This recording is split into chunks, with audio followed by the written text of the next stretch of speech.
Thank you for joining us. This is Bob. I am your chat chaplain this morning.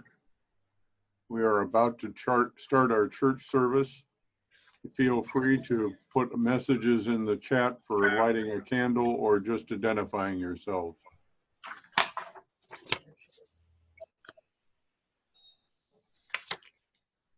Good morning. My name is Cindy Hackett, and I am a member of the Board of Trustees of the Tahoma Unitarian Universalist Congregation, which would be you. Thank you for joining us this morning from near and far, for lighting your chalices and sharing greetings in this sacred space. We welcome all who join us this beautiful morning with a longing for community and comfort and for support as you seek justice and peace. We are a diverse congregation, and we encourage each member and friend to find their own truth and belief. We invite all to join us in a search for meaning and community, guided by reason, respect for each other, and love. I miss in-person church, standing with friends to sing, making the arch to sing our young people out to their religious exploration experiences, connecting with each other during our closing song. And one wonderful thing about meeting on this virtual platform is the opportunity to welcome guests from outside our geographic area and for guests who may be homebound or mobility challenged.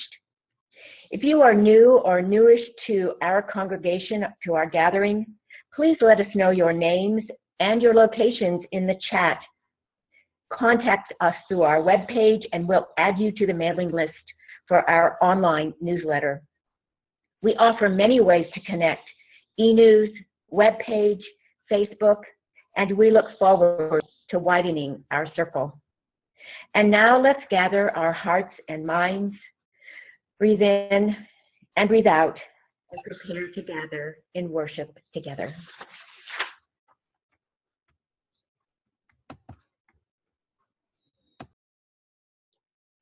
Good morning, everyone.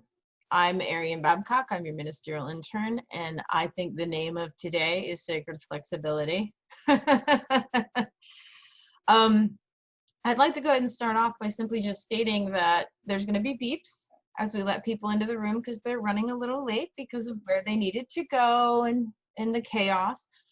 I also wanted to have some transparency about what happened this morning. So Zoom requires us to recreate meeting IDs every few months, and something was glitching with their system for our new meeting ID. So this will only be for this week, but I'd like to turn this challenge into an opportunity. So after the service, I'd like to invite everyone to stay, and let's see if we can host maybe a little discussion and just maybe see each other's faces, because like Cindy said, I miss all of your faces. But until then, if you could keep your video and your sound muted, because it makes the streaming smoother, let's have some fun today. So, I'd like to start. Ancestors of place, ancestors of blood, and ancestors of idea. I ask for you to help with us today to keep our minds open and our hearts that hear with understanding. Because like my grandfather used to say all the time to us to let us know what was coming, today we're going to do some work.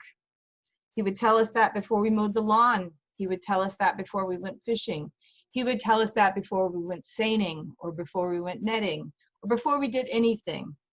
And I think that holding him as our ancestor or my ancestor today, going into some of the topics and thoughts that we're going to cover, is important. So let's do some work today, as a congregation and as a team.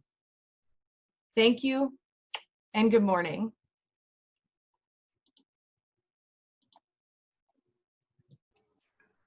We'll now light our chalice. The words for our chalice lighting is in chat if you don't know it already. Nancy Slocum, bless her heart, will be lighting our chalice. And I will go through the words as she does that. We light this chalice in deep respect for the mystery and the holiness of life, in honor and gratitude for those who have gone before, with love and compassion for those who dwell among us, and with hope and faith for the generations to come.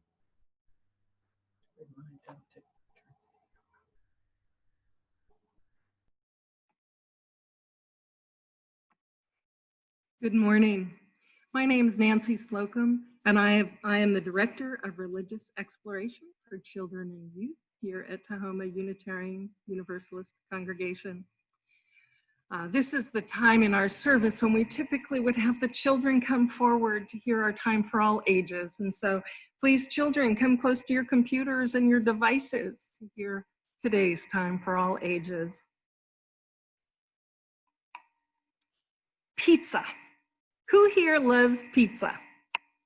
My friend Clarice used to say, I never met a pizza I didn't like. That's kind of how I feel about pizza. Thin crust, thick crust, red sauce, white sauce, meat, veggie. I love pizza. Some people have very particular preferences about their pizza, and when people get together to order a pizza together, they sometimes have to negotiate a little bit and compromise on what kind of pizza to get. And I think the one thing that divides people the most about toppings is pineapple. People seem to either love pineapple on pizza or they really dislike it on pizza. I don't know many people that are in between there. So are you a thumbs up with pineapple on pizza? Are you a thumbs down when it comes to putting pineapple on pizza? So what do they call a pizza with pineapple on it? Many places make pizza with pineapple and often with Canadian bacon on it as well, and they call it a Hawaiian pizza. Why Hawaiian? Well, they could call it Canadian, I suppose, with the Canadian bacon, but they call it a Hawaiian pizza because pineapple grows in Hawaii. But did you know that pineapple didn't always grow in Hawaii? In fact, it's actually from South America. And it was brought to Hawaii several hundreds of years ago by people who are from outside of Hawaii. And then a little over 100 years ago, people started to start growing pineapple to sell outside of Hawaii. And they created great big plantations or farms for growing the pineapple. And they wanted to make a lot of money selling pineapple to people who couldn't grow it in their country. And that's what people do.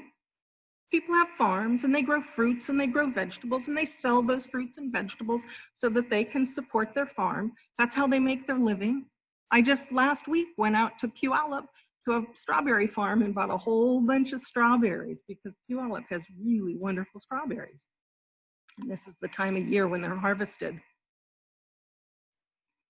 But the thing that I just learned, in addition to finding out that Hawaii isn't where pineapple started, is that some of the people who were the most involved in growing the pineapple in Hawaii were not people who were from Hawaii. One of the families, the Dole family, you've maybe heard of Dole pineapple, their family was from the United States. Hawaii wasn't part of the United States back in the early 1900s. Hawaii was actually a monarchy, meaning that they had a king or a queen as their leader. And it's a long, complicated story that I don't have time to tell today, but the monarchy was overthrown. It was taken over by these people who had come from outside of Hawaii. At one point, the queen was even arrested and wasn't allowed to leave Hawaii anymore. And many of the people who were involved in taking over the government were the same people who came from these other places and were involved in farming and growing these pineapples, and also sugar, another crop that they had started growing. So I want to ask this. If you were Hawaiian and your family had lived in Hawaii for generations and generations, you know, your great-great-great-great-great-great-great-great-great-grandparents lived there, how would it feel to have some people come from a completely different place and take over your land and start making rules about things, start leading the government, making rules that don't let you live the way that your family has been living for all those generations? And what if they were taking over the land for their plantation so that they could make a lot of money growing pineapple? But maybe that land is sacred land for you, land that is so important to your ancestors and to you. But now it's someone else's land. How would that feel? I recently read something written by a woman who is a native Hawaiian, who says she really doesn't like it when people call things Hawaiian just because it has pineapple on it, like Hawaiian pizza. For her, it's a reminder of the people who came and took over the land which her family had lived on for generations and generations, and grew pineapple. And remember, pineapple isn't even from Hawaii. When I read this, I realized there was history that I didn't know about. I thought pineapple always grew in Hawaii, but this got me interested, and I started reading a little more about it, about the way the people took the land and the government from the native Hawaiians. And it made me think about why she might not feel good when someone calls a pizza Hawaiian, because it reminds her of the way that people from outside of the Hawaiian Islands took over. I now have information that I didn't have before, and it has helped me to see more of the whole picture. And as I start to learn the full story, it starts to look a little different to me. How many of you are learning about history? Maybe you're learning about it in school, or maybe your parents like to take you to museums or to historical places to learn about history. History is simply learning about what happened in the past, whether it happened yesterday or thousands of years ago. It's all part of history.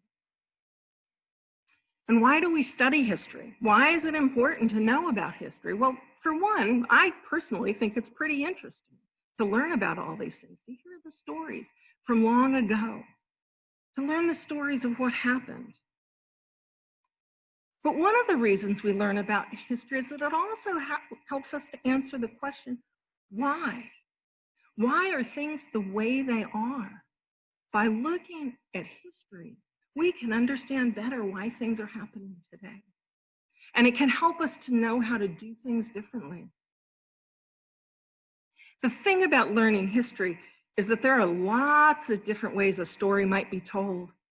Everybody who is involved has their own story, their own perspective, their own way of looking at it. They look at it one way and they may only see one part of it. Think about it. If we all went to a park for an afternoon and we all spent time doing our own things, maybe some of us played on the playground and some of us played soccer and some of us were sitting under a tree reading a book. At the end of the afternoon, if someone asked about our day, we all would probably tell a different story. One of us might talk about the exciting finish to the soccer game. One of us might talk about practicing on the monkey bars over and over until we were finally able to cross them. And one of us might talk about the great book we read. We would all tell a different story. And history is no different. When things happen, everybody has their own story. And as we learn about history, we have to make sure we're listening to all the stories. Imagine you and a friend were maybe having a disagreement over something. And you asked a nearby adult to help you smooth it over and figure it out. Now imagine that your friend started talking and telling what the disagreement was all about. And the nearby adult listened.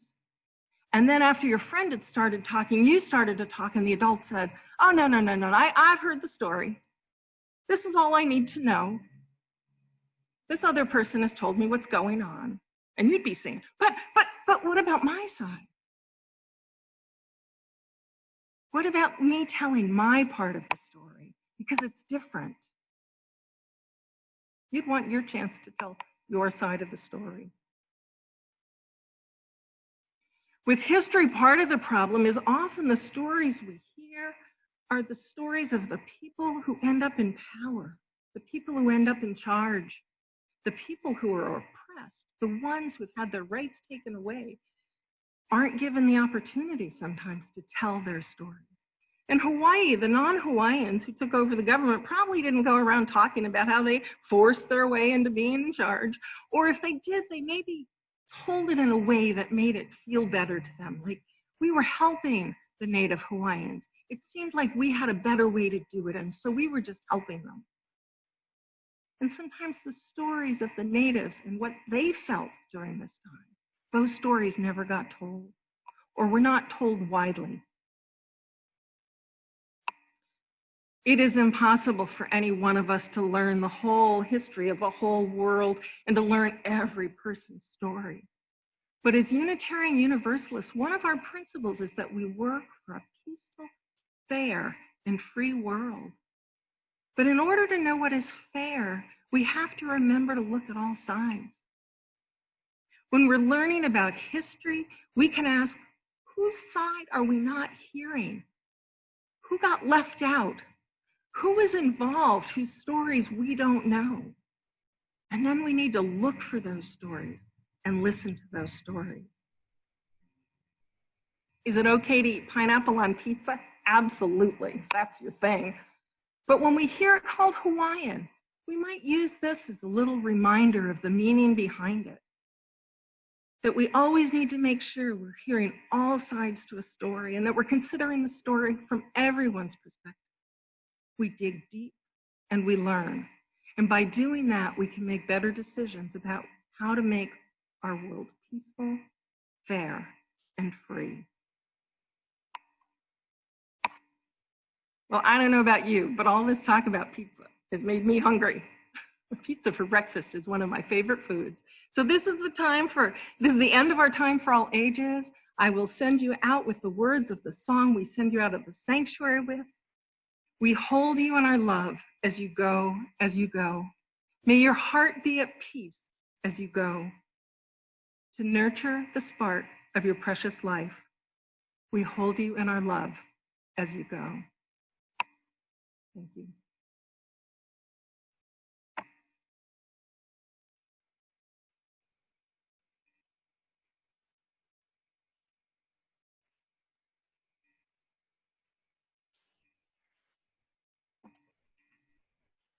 We come here for many reasons, for community, for spiritual growth, for personal awareness.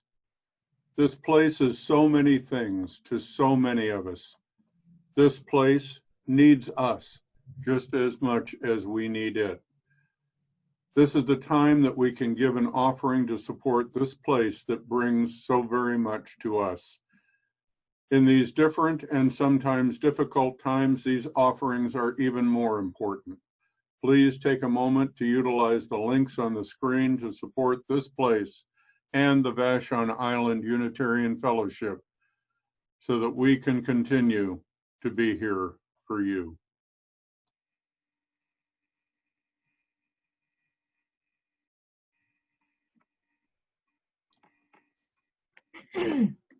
At this time, I'm going to invite everybody into a time of meditation.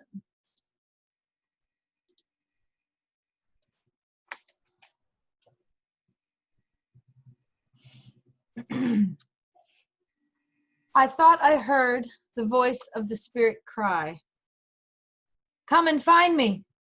You won't have to look hard. Come to where the ocean touches the shore. Find me in the bright lit promise of the morning on the waves. Look carefully at the bubbles breaking on the wet sand, for there I am.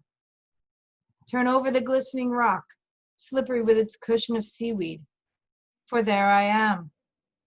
Hear the gulls crying news of the endless ocean. That is my news. That is my voice. Lie with me in the tall, green marsh grass.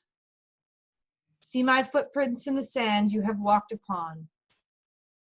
Do not say I am lost, for you have found me. For here I am, there I am. From Elizabeth Tarbox.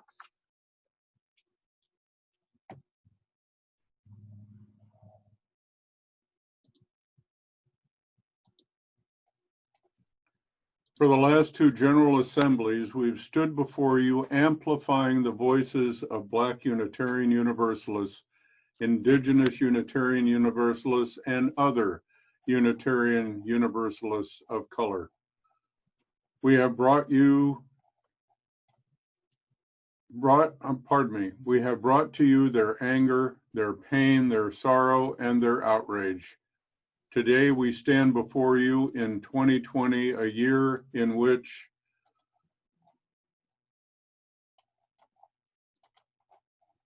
hold on, my screen just went away.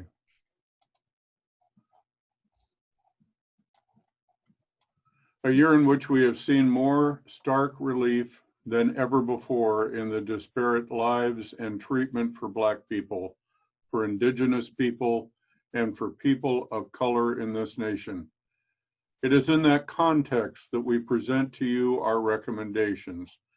We ask, as we begin today, that you imagine what it is like to be Black, Indigenous, or other people of color, to see a sign at a protest with the right words, or to hear a speaker give an impassioned plea as a religious Unitarian Universalist, and then to journey into that congregation only to find that the work and the awareness that is needed to be truly on a hospitable place, a truly sustaining faith, a place where we can truly widen the circle of belonging and welcome equality, inclusion, and diversity, that work is not being done. Imagine the trauma to the heart and to the spirit that occurs over and over again. We have a faith that has often fallen short of what it needed to be. We can be a faith that widens the circle to ensure that those who need our saving message can find a home among us. Our report has 10 final areas of recommendation: theology, governance, congregations and communities, hospitality and inclusion, living our values in the world, religious professionals, educating for liberation, innovation and risk-taking, restoration, reputation, accountability, and resources.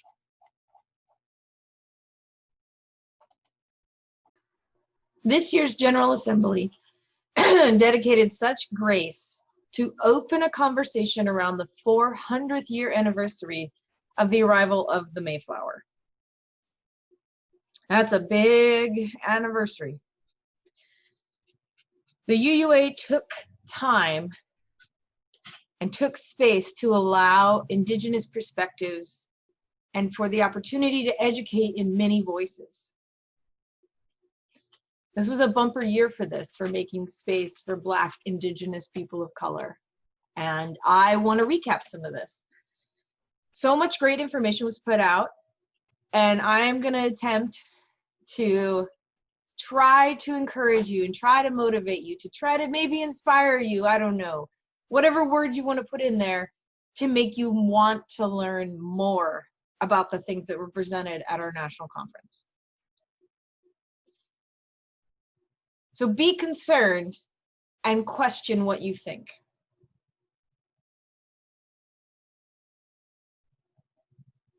The first thing I want to talk about is this idea, well, I guess it's not really an idea, this old law or law idea or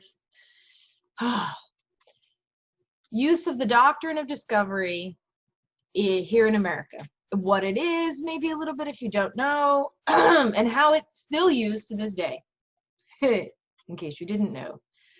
The doctrine of discovery established a spiritual, political, and legal, so moral, law, all this stuff wrapped around power dynamics is wrapped up into this thing.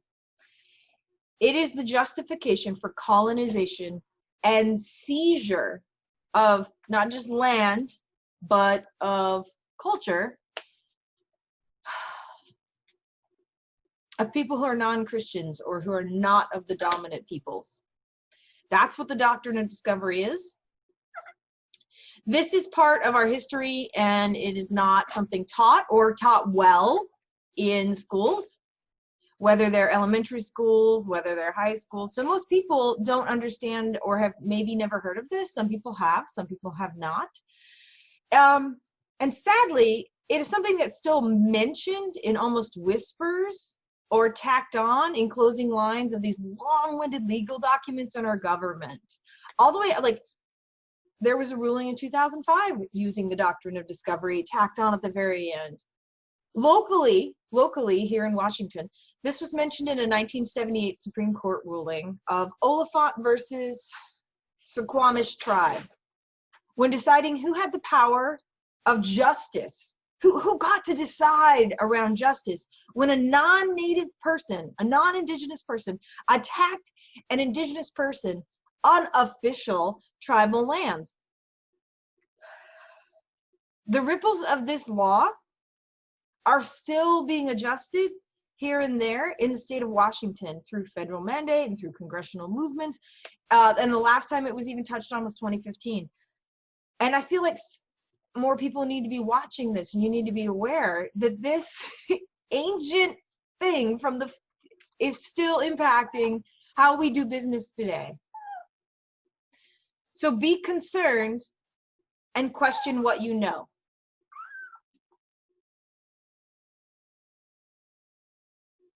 So be concerned and question what you know.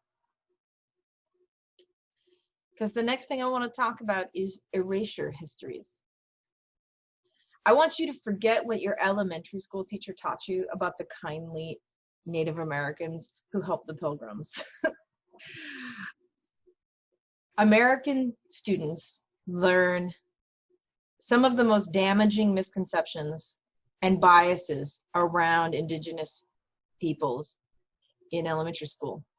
In fact, according to several studies kind of merged together, about 87% of history books in the United States portray Native Americans as a population that existed up until 1900, and then they sort of just disappear.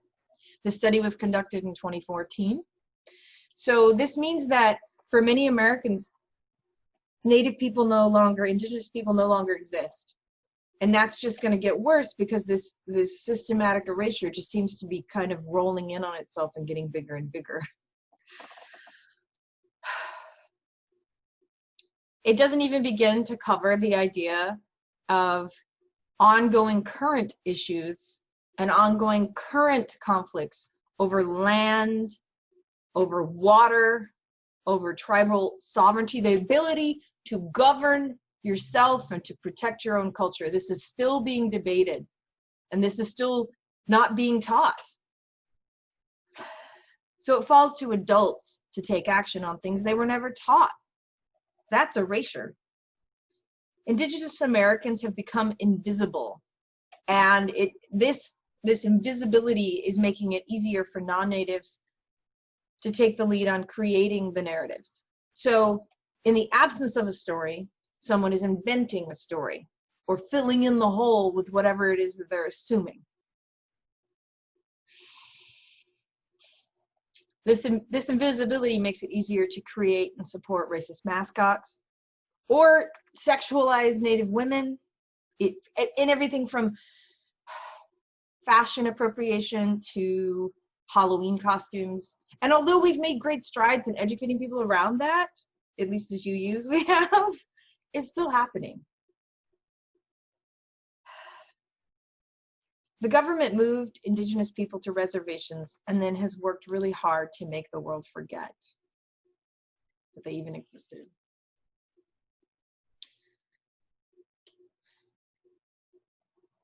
Be concerned and question. Be concerned and question. Because even now, there is abuse and theft continuing. Beyond appropriation, I'm talking about land and water theft, let alone theft of identity. I'm asking you to take a quick look at House Resolution 312, HR 3-312. I'm going to give you a moment. I'm going to say that again. HR 312. You can go ahead and write it down. I'm going to share some links later because I'm not telling you how you should feel one way or another about this act. In fact, I will staunchly tell you, because that is not what I stand for as a you. I'm not going to stand up here metaphorically in Zoom land, but I'm not going to stand in front of you and tell you how you should vote or tell you how you should respond to political stuff. All I'm going to ask you to do is to look into it. So that's what I'm going to do here. I'm going to ask you to look at both sides of HR 312 and then sit with it. And then maybe take your personal UU values and live into how you want to act or how you want to respond to this. And this is going to become more and more important because as time is rolling forward in her never-ending flow, more and more of these cases are going to come up. Treaties crafted hundreds of years ago are ending because, you know, when they were written, they thought 200 years or 300 years or 100 years. But we're 400 years in, really, to colonization, and these treaties are ending. So resources on this planet are becoming more strained, and people who have found a way to continue to survive are still being stolen from. This is a bigger question around how we, as modern Americans, see the work of being in right relationship, even now with indigenous peoples of the land we now know of as America. And this is super personal to me, and I'm just asking, I'm just asking you to be concerned. These treaties are from so long ago, and it seems like such a forgotten thing for so many people because of the erasure, because of the doctrine of discovery.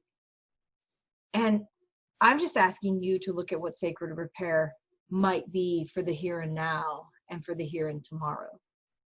Because you can't change the past, but you can learn from it. So be concerned and question why.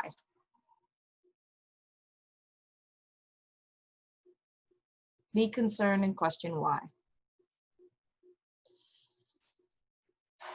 So the final point I want to kind of cover is to take a little bit of a time here at the end of my time with you this week and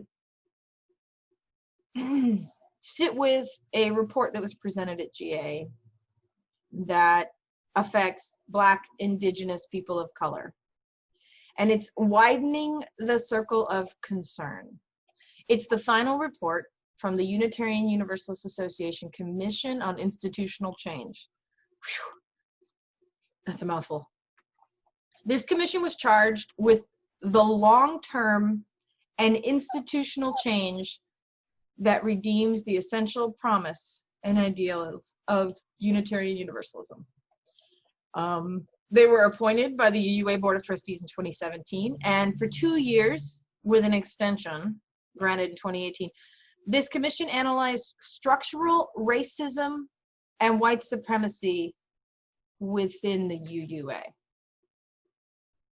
So this group looked at us and how we support racism and white supremacy in ways we know and unknown ways, hidden biases, overt biases. It's a complex idea, and now you understand why it took so long for them to do this. The group worked hard to audit power structures. They analyzed systemic racism. They looked at what white supremacy, how ways it might be have hidden or was overt in our own spaces. This is complicated and nuanced stuff here. And the group took on the work that had many people not even wanting to share their pain anymore. So when they went out to do this work, they found that they were struggling to get people to talk to them because the people who they were reaching out to were basically like, listen, I have shared this again and again and again, and nothing has changed. Nothing. This is why they asked for the extension, by the way, because it was only supposed to be 2 years and it ended up being longer. was because when they went out, they were just so shocked at how many people repetitively and consistently told them that they just kind of didn't have it in them anymore to sort of carry the load and to try to share their pain and to share the things that had gone wrong, because it wasn't going to change no matter what they said. And the group took this and they took it into their heart, and they listened to this as prophetic witness, and they looked at the worth and dignity of these people that was being ignored, and they changed kind of what they wanted to do. It was no longer about just reporting that white supremacy and racism was going on by hidden and known and unknown, all of these complicated things. It was no longer about that. They wanted to make the shift to present solutions that would work to educate, to evaluate, and to make changes at each level. That would be at the individual level, that would be at the congregation or church level, and how they can make that change at the national or institutional level. Because that's what they wanted to do. Is it was no longer just about sharing this stuff. It was about making sure that these people who shared their pain felt change. So it's a big deal. So the result of this work is a 228-page, well, ish book that offers a stark set of facts and bare truths. And ultimately, most of this report, which is amazing, is dedicated to recommendations for how to make changes at these different levels. So you might ask, like this commission was asked, what does this work even have to do with congregational life? I actually feel like that's a little obvious, but this has been asked repeatedly. Chuck is very excited to be doing the sermon with us this week. Well, the response from the commission in their report is that our deepest relationships as Unitarian Universalists are in congregations, between members, and with each other in committees, with each other in church. But these are our relationships. These are the foundations of community building. And the commission felt that if you can change these behaviors and change what's going on at this level, that the change would spread from person to person. Unfortunately, similar to how COVID might spread, but in this case, it's a good spread. The work they did in listening to hundreds and hundreds of stories, thousands of pages, and it's so much information, to hundreds and hundreds of stories of what people who enter our communities and congregations experienced, teaches us all at some level that this is about a basic hospitality, that somehow we're missing the mark on it. They found again and again that people who'd come into our faith through the doors and maybe come to one service or come to one short thing or had come for a little while, and then they went right back out those doors and they never returned. Yes, they came in and something about us as a faith hurt them and they left. That's what they were studying. That's what they're calling us to change. So these people, in spite of their heart calling out for community, and in spite of looking at our values and looking at some of the things that we do and wanting to be part of that, suffered the 1,000 small cuts of not belonging. That's what we're talking about here. That's what this report is about. And these are real consequences. These are things that we failed, and by we, I mean sort of the collective we, not everybody. But we failed to take time and address these issues. And we need to do that. So until we change and become more aware, we're just going to continue to harm these people. And the thing is, sometimes we as people, sometimes we as churches, sometimes we as an institution, sometimes we're not even aware that we're doing it. And that's what they discovered in some of these audits. So I'm going to ask you to set aside what you think you know about yourself, maybe about your community, maybe about your committees, maybe about our congregation. And really set that aside and really take a chance to sort of live into integrity of our values in a different way. Because we're not really currently maybe honoring the inherent worth and dignity of all people. If there are people who come into our spaces and are hurt by what we're doing in such tiny ways that they leave and don't come back. To do our work with justice, equity, and compassion at the center of our being, we need to take some time and sit with this.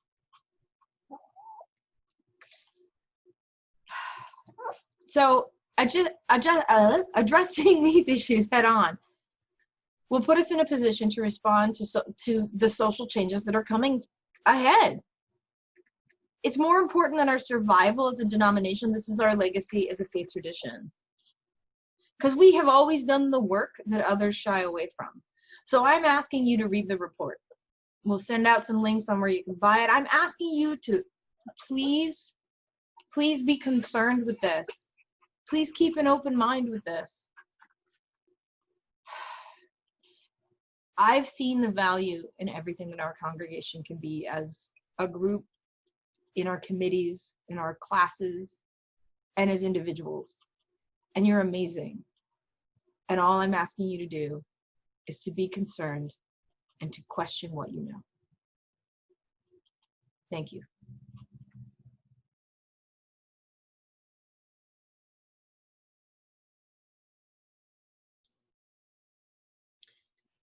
As you look at our lovely, lovely chalice, I'm going to ask you to set an intention to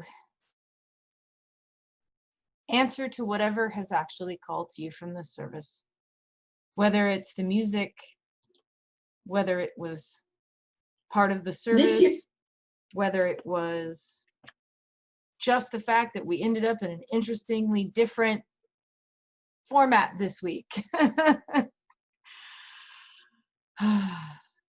I just think that it's important, and I ask you to set this intention as you go forward into this week.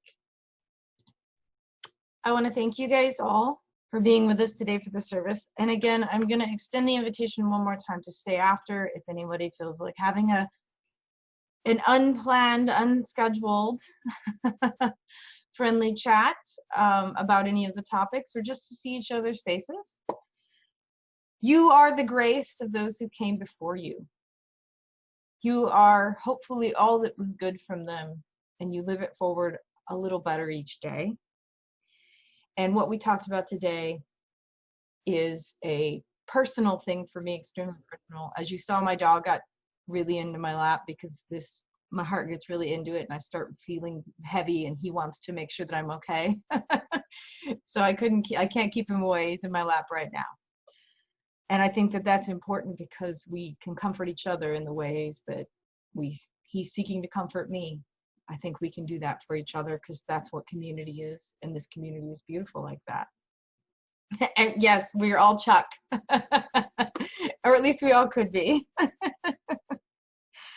So at this time, I'm going to thank you for coming and invite you again one more time to stay after. So.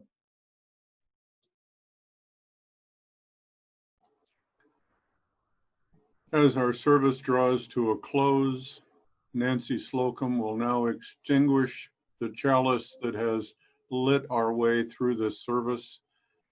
The words for the closing are in chat. Please join with me in the extinguishment of our chalice. We extinguish this flame, but not the light of truth, the warmth of community, or the fire of commitment. These we carry in our hearts until we are together again. So may it be.